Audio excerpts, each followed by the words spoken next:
अस्सलाम वालेकुम नाजरीन, उम्मीद है आप खैर खैरियत से होंगे।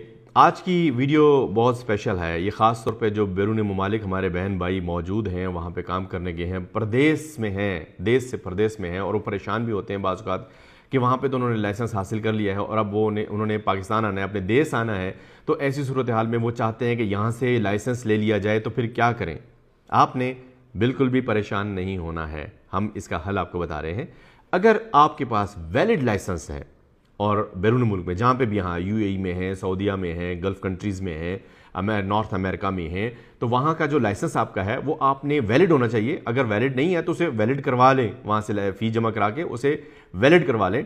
और फिर पाकिस्तान आते ही आपने क्या करना है, drivers licensing authority, street number 5 HA2 Islamabad आपने तशरीफ़ ले आना है और यहाँ पर आपने वो लाइसेंस दिखा देना है। वो लाइसेंस जो वैलिड लाइसेंस होगा, गल्फ़ कंट्रीज़ का है, नॉर्थ अमेरिका का है, वो लाइसेंस आप जब लेकर आएंगे यहाँ पर, यूरोपियन कंट्रीज़ का है, तो ऐसे में आपका प्रोसेस बहुत आसान हो जाएगा।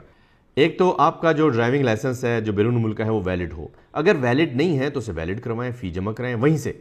और उसके बाद ये भी देख लें कि उसमें ब्लड ग्रुप लिखा हुआ है कि नहीं लिखा हुआ। अगर लिखा हुआ है तो वेरी गुड, अगर नहीं है तो ब्लड ग्रुप रिपोर्ट भी आपने लेनी है। हाँ, एक और बात इसमें है, जब ये लेकर आएंगे तो आपने वहाँ से कंफर्म कर लेना है कि अगर इसको हमने ऑनलाइन वेरिफिकेशन करनी है तो फिर कैसे करनी है। अगर कर सकते हैं ठीक है, नहीं है तो वहाँ से ऑनलाइन वेरिफिकेशन करवा के ना एक सर्टिफिकेट होता है वो अपने साथ लें। अगर ऐसा है तो बहुत अच्छा है, फिर तो प्रोसेस बहुत आसान आपको हो जाएगा। अगर आप यहाँ आएंगे तो फिर आपको वेरिफिकेशन, ऑनलाइन वेरिफिकेशन करानी होगी ताकि वो वेबसाइट जो है वो आपको मालूम हो। तो वहाँ पे जो ऑफिसर बैठे होंगे वो उसकी ऑनलाइन वेरिफिकेशन करेंगे, स्नैपशॉट लेंगे उसका और उसको डॉक्यूमेंट्स के साथ लगा देंगे और फिर आपका सेम डे में प्रोसेस हो जाएगा। आपको 42 दिन का इंतजार नहीं करना पड़ेगा, आपको लर्नर के बगैर इशू हो जाएगा लाइसेंस। तो इस तरीके से आपको जो लाइसेंस है, आपका जो इंटरनेशनल लाइसेंस है, जो बैरून मुल्क का लाइसेंस है, उनके बिहाफ पे आपको national highways and motorway police से लाइसेंस मिल जाएगा, जो कि इंटरनेशनल स्टैंडर्ड का लाइसेंस होता है।